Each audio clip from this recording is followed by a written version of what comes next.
use cases of Web3 through DePIN. Everyone loves evolution. A simple sound.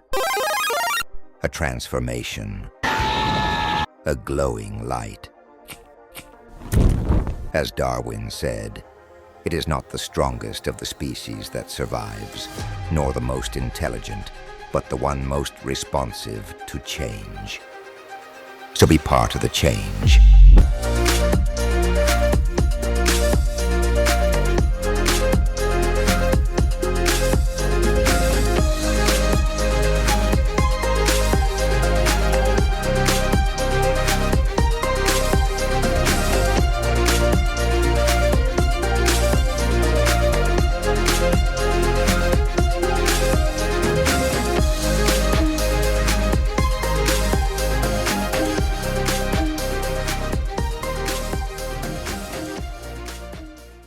Hello everyone, Daniel from DePINHUB here, and today we're interviewing Alessandro, co-founder of Acurast, a company redefining decentralized compute by transforming billions of smartphones into a global, verifiable, and confidential compute network.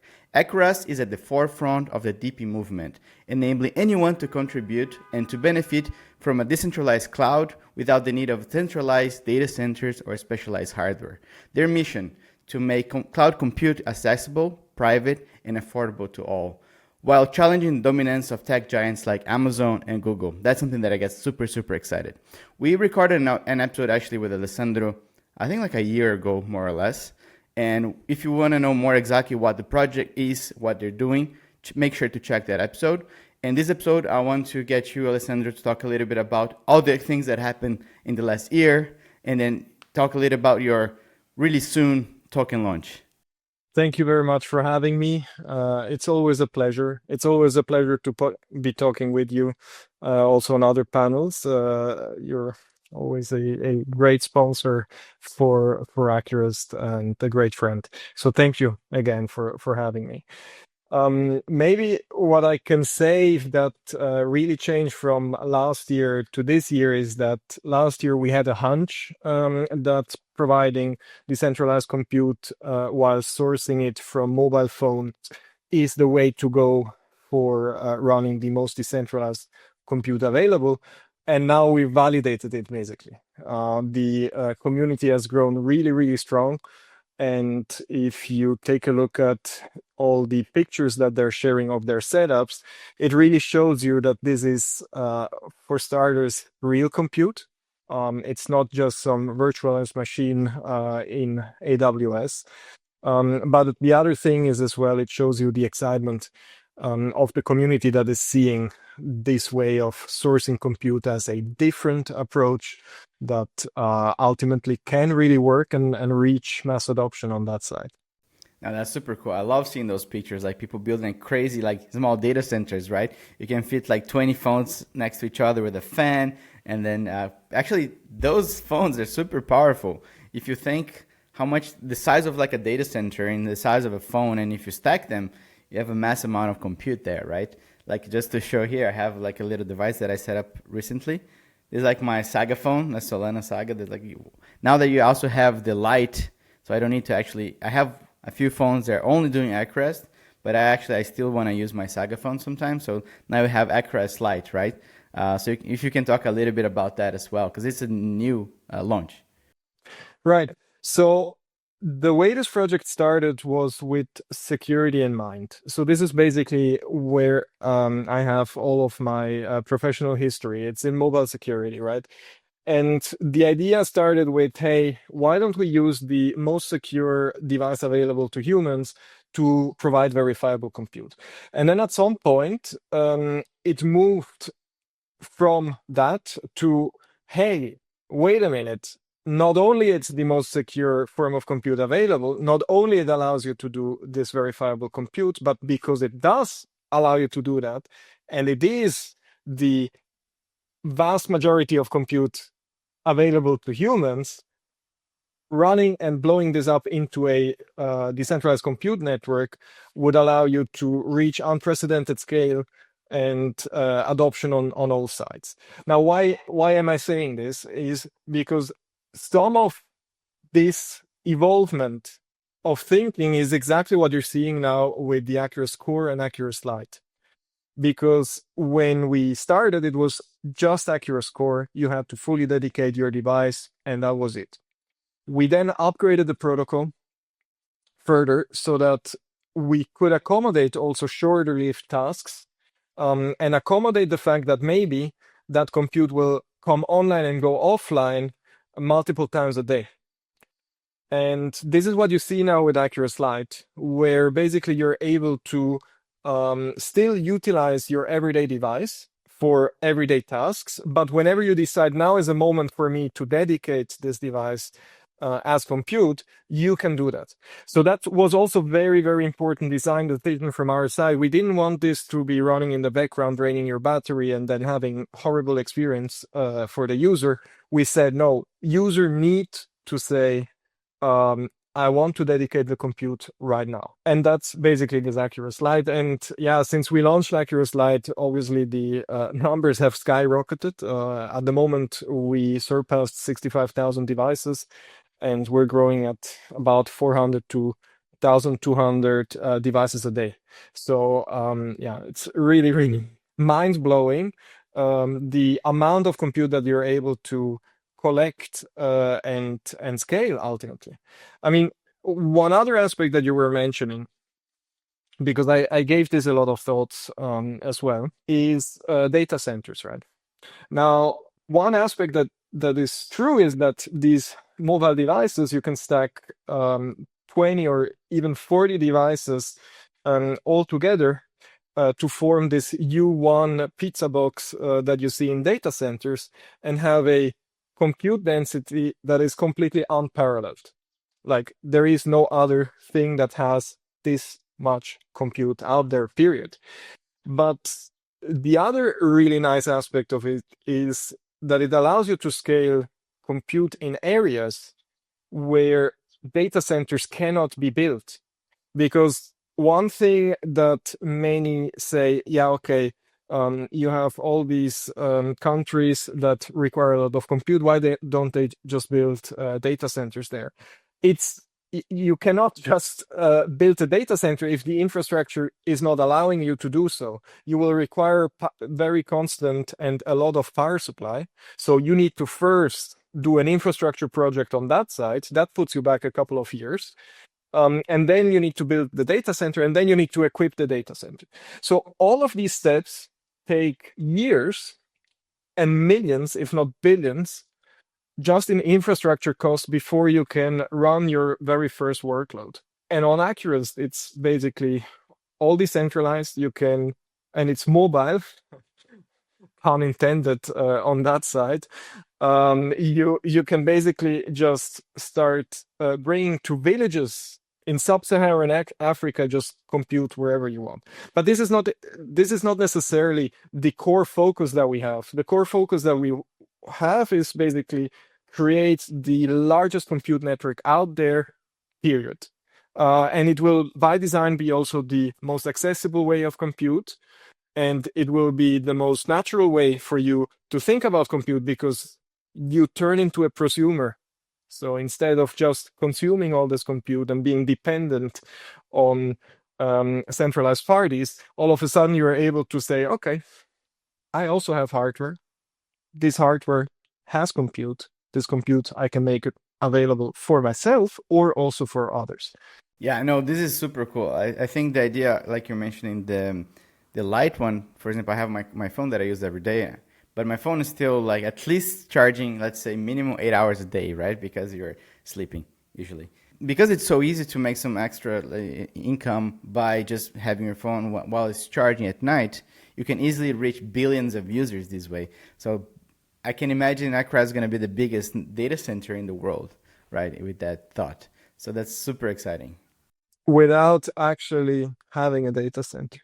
Yeah, exactly. I think it's the Uber of Airbnb for data centers. And then you guys run the incentivized testnet. How has this evolved? You guys on board, like you mentioned, 65,000 compute units, like phones. How was the experience of that testnet? I'm not gonna lie, it was sometimes a little bit bumpy because we were not expecting this scale for our incentivized testnet, to be honest. We wanted to test out the protocol, and then we're expecting the big adoption and growth to come out of mainnet and not necessarily on the incentivized testnet side. But what this meant was that we had a lot of scaling issues that we then sorted out. So there were a couple of weeks where we basically were just expanding the network with more and more compute and more infrastructure. That was quite interesting to be living, and very little sleep during that time. But all in all, we managed to, and right now the network is providing about 24 transactions per second. That is more than the Ethereum network, with peaks that are higher, actually. And already mentioned, we're onboarding up to 1,200 devices a day. So that's really quite impressive, that now all permissionlessly. So you don't get slapped in the face with contact us if you want to onboard devices, or contact us if you want to use those devices. No, everything is real. Basically, you can go and onboard 1,200 devices like a gentleman did in North Carolina. He was like, does this really work? Wait, I have access to broken phones. Let me do that. And he just onboarded over a weekend 1,200 devices. So that is where we stand at the moment, and a lot of up and downs, obviously, during this time. But in all, very, very happy that the idea is being validated, and people like it as well, It's time to go. Can you touch a little bit about also the blockchain side of things? Is going to be in which chain? Is going to be its own chain? How can people actually start using in the near future the tokens? How did that work? So Acurast itself is an own protocol, which is substrate based. This means that you automatically get very easy integration in all major exchanges, because they already know how that standard works. However, the liquidity is not on Acurast, right? The liquidity is on Solana and on Ethereum and on other ecosystems. That's why from the very start, it was clear to us that we need to make the whole protocol as accessible as possible, regardless from which ecosystem you're coming from.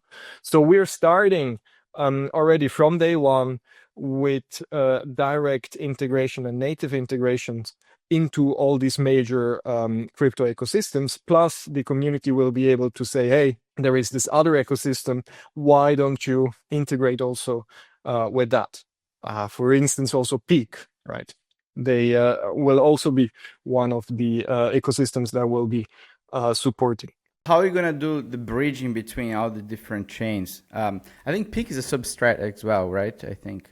So that's a very good question. We will have something of a native bridge. So basically leveraging the confidential compute that Acurast offers to create a cross-chain bridge directly, basically dogfooding the protocol already. Let's not forget that already today Acurast is securing more than 900 bitcoins, native bitcoins, on the native Bitcoin network in exactly this way. So we will be basically just utilizing the same concept, the same bridge, to make Acurast available in all these ecosystems. Now that's super interesting. Yeah, I can't wait for the launch. Let's talk a little bit about the launch, then we can bring back to the technology side of things. On Thursday, May 15th, you're going to have the launch on CoinList first. Can you talk about that?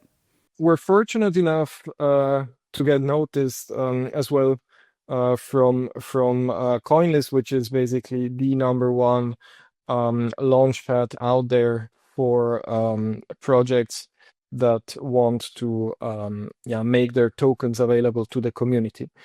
And this has already been announced a week back. Now, I don't know when this podcast will come out, but this was announced basically a week before the 15th, so the 8th of May. And since that announcement, the community, everything is basically exploding. Like more people are onboarding devices, more people are joining the channels and everything. So it's super exciting times for us at the moment. And the token sale will take place the 15th of May and will last for a week. And obviously, we're super excited about that as well. That's super cool. Yeah, we've been talking to the Acurast team for a long time. I mean, I'm a massive, big fan of Acurast in general. But also, if you want to join the list of CoinList, you can use the code DePINHUB. I believe that's the one, right? That people can actually bump a little bit on the list and get an allocation, because when a project is as hot as Acurast, I know how hard it is for sometimes people to get, like there's the list and there's the launch, and people can't actually get, be part of the launch, then they need to just buy after the token launch. How much cheaper can Acurast be comparing to AWS, for example?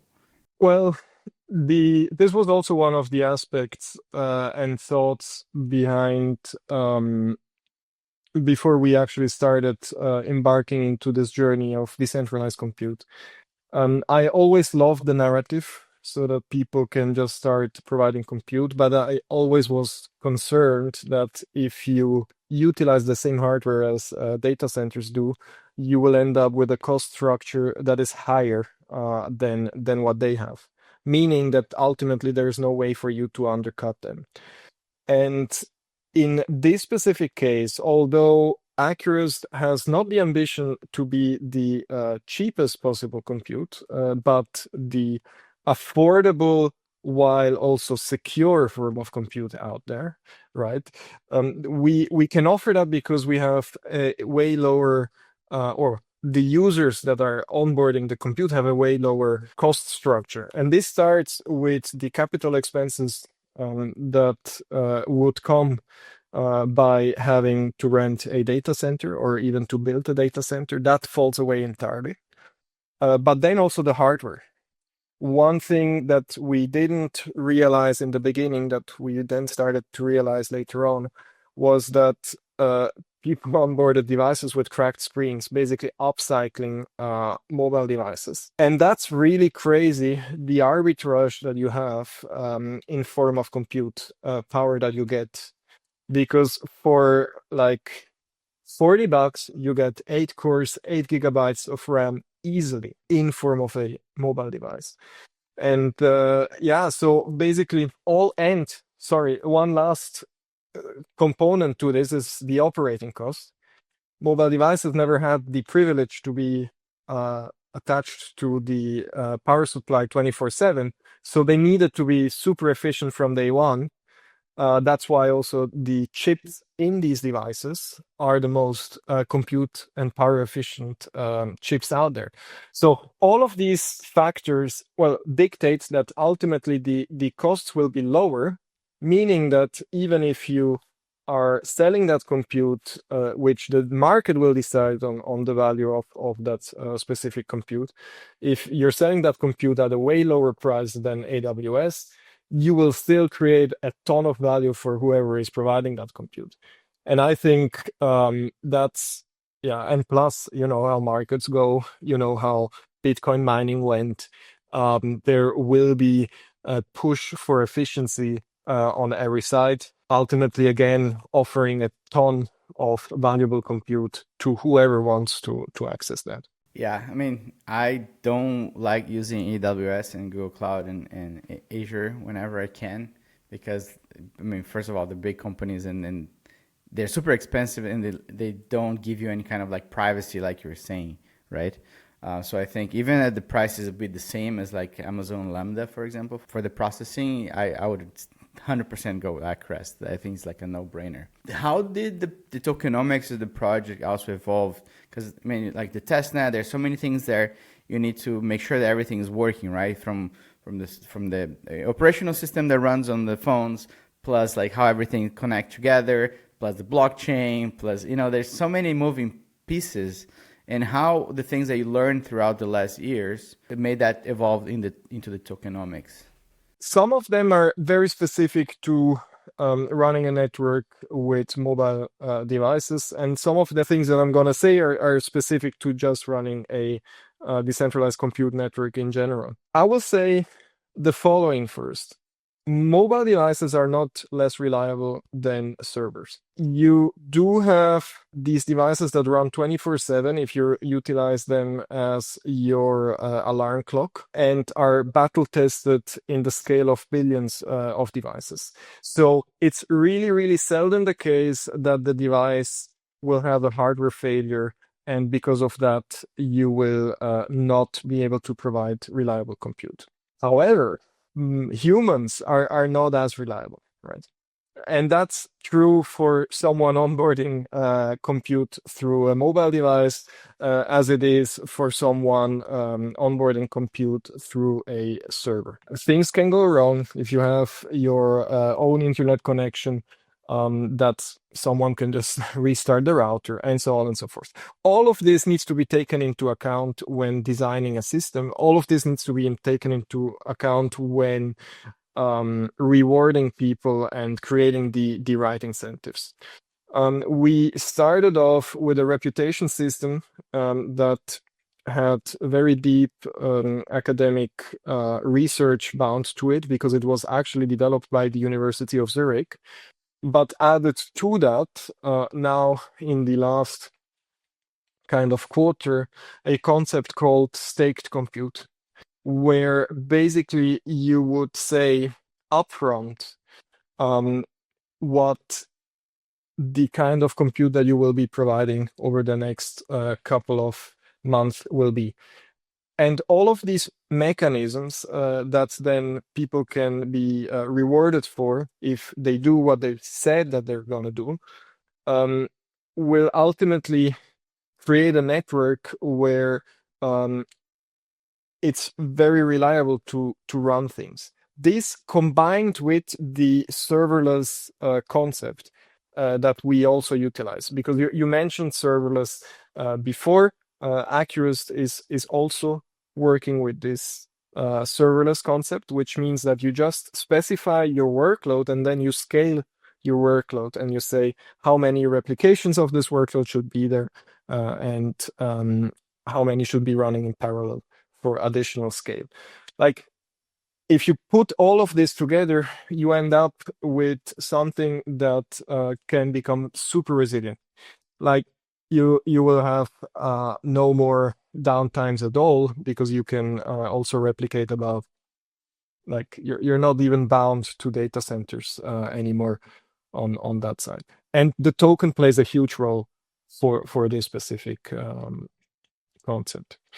Another thing that I'm gonna say as well is that we started with the idea that people would be paying others for the compute. What we realized quite quickly was that the people that are providing compute would much rather like to have a steady flow of tokens coming in, and not peaks like a lottery whenever they get selected for the computation.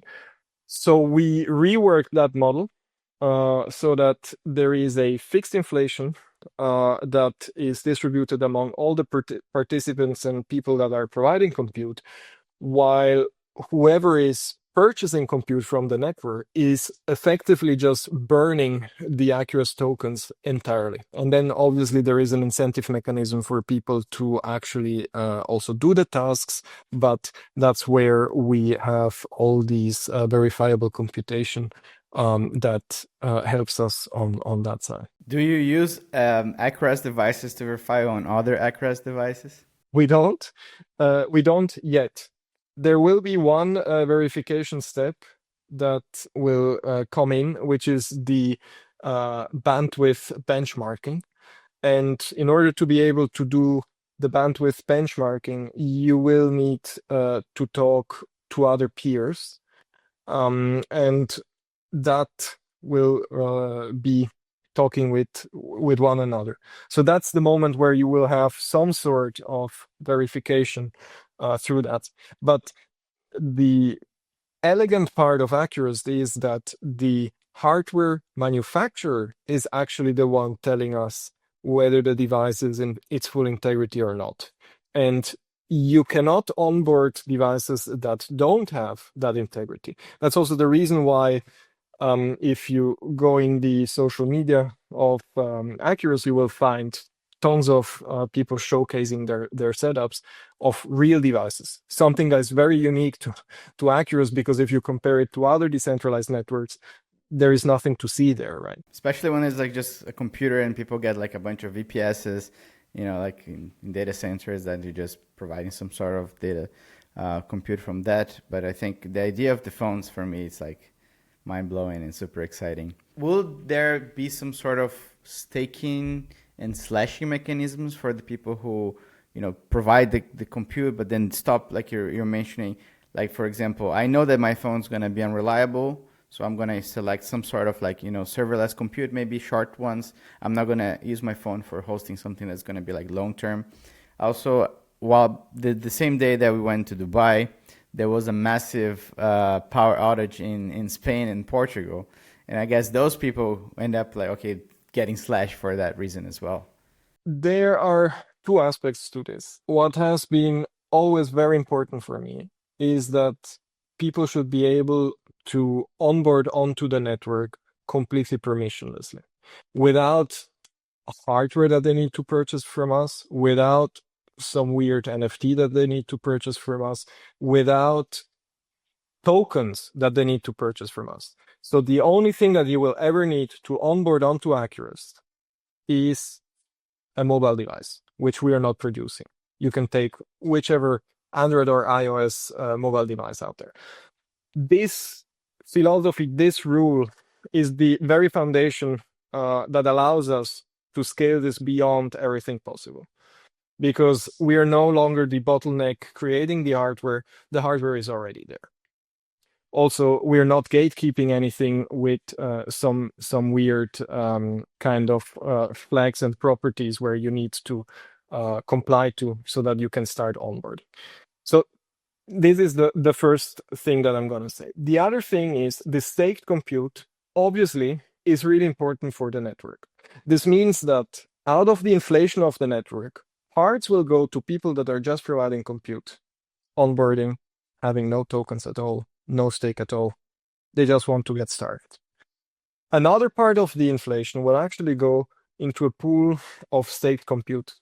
And this pool of staked compute is a pool where you can say, hey, I have 5 devices. These 5 devices provide this amount of compute and provide 100 giga worth of RAM. Okay, so these are powerful devices. I am willing to say that for over the next 3 months, at least 3 of these 5 devices will be up and running at all times. And for that, I'm going to be rewarded more, but I will attach a stake to it that if I don't meet the threshold that we agree upon with the network, I will get slashed slowly for all the time that I miss. And that's the concept of staking and the staked compute that will be put in place on that side. For the rest, it's really, we want to keep it as simple as possible. No, I like it. I think it's fair, right? Like if you promise something, you're gonna get that reward. If you do the job, if you don't, you get penalized. I think that's very straightforward. Are you also gonna have some sort of like staking with that? Like if, let's say, I just want to buy the tokens and then I want to stake it for some sort of yield, some sort of validators, something like that. Is that gonna come up, or is it existed now, or? That's another very interesting concept that you're mentioning here, because what you will be able to do is actually delegate your stake. What I will be able to say is, hey, there is this guy in North Carolina, his setup is really, really big, and he's doing an amazing job, and he's super professional. Let me delegate my stake to him so that my stake will be earning alongside his compute. Like this, I don't need to come up with any of the infrastructure costs. I don't need to care about that. I will be paying a fee to whoever is providing the compute. On the other hand, whoever is then providing the compute will be able to earn more for the same infrastructure that they have. So this is what is going to happen and how we cover those cases. Yeah, that makes a lot of sense. So, for example, this guy has like a very good setup, like you say, and the more stake he has on those in his infrastructure means that you're gonna push more workload towards this compute. Is that it? How you select the actual units that will compute is a totally different topic that also will have a lot of variables, because you can basically say only in these countries, only this amount of RAM and everything. So you cannot just say as a general rule that is how it's going to work. But what you can say is that these people will have the highest reputation, and if you want to go for the best of the best and be able and willing to pay a premium for that, you will ultimately end up with those setups. I'm so excited for this project to go live. Too bad. I really want. I have like on DePINHUB, we have so much workload that I really want to put on Acurast. For me, it was just like a lack of time and focus to get it done. But I'm sure at some point we're gonna prioritize these. And we have so much automation things that we do. Like we process, all like hundreds of news sources that we need to process, analyze if they are touching AI. Sorry, they're touching DePIN, and then with AI we analyze things and we post the DePIN news. That's something that we do in our own server, but it would be awesome to actually run that on Acurast in a more decentralized and secure way. But anyway, what are the next milestones for 2025, especially after the TGE? After the TGE, on the technical side, we now are talking with some large compute consumers, basically, to be onboarding their workloads, so that the baseline of compute needs can also be scaled from their side. This is one of the things. On the other hand, we already do have more than 10,000 deployments on the network, and it's growing steadily and organically. We haven't even pushed for a specific campaign. These one-click deployments will be one of the campaigns that we will be pushing. So we see an acceleration on that side as well. These are just people from the community that say, hey, it's all good and well, but can I actually utilize this compute? And then they are quite surprised about the quality of the compute that they're getting in a positive way. That is one thing. One super exciting milestone that excites me because I'm a geek is the cluster support. So basically interconnecting multiple mobile devices over USB-C, which by the time we'll release, you're already running with USB-C 4.0. That gives you up to 80 gigabits of interconnectivity. And this can be super, super powerful for use cases like running LLMs, so large language models on those devices. That's one of the major and most exciting milestones that I'm really looking forward to. No, it's definitely very exciting. If you could, combine a bunch of phones to run like you had, this is going to be like an AI beast, right? And it's actually quite affordable, because if you think how much does a very expensive graphic card cost nowadays, like, $50,000. How many phones can you get with $50,000? Yeah, it's absolutely mind-blowing, and it's democratizing the whole game, because maybe you it's even better than that. You will not need to even purchase those phones. You can just rent them for a small amount of time, right? So I think, I'm really excited about that next milestone. And then there's other things like compute futures and all sorts of campaigns that we're running. That's amazing. What else would you like to tell our listeners about Acurast and where you guys are heading?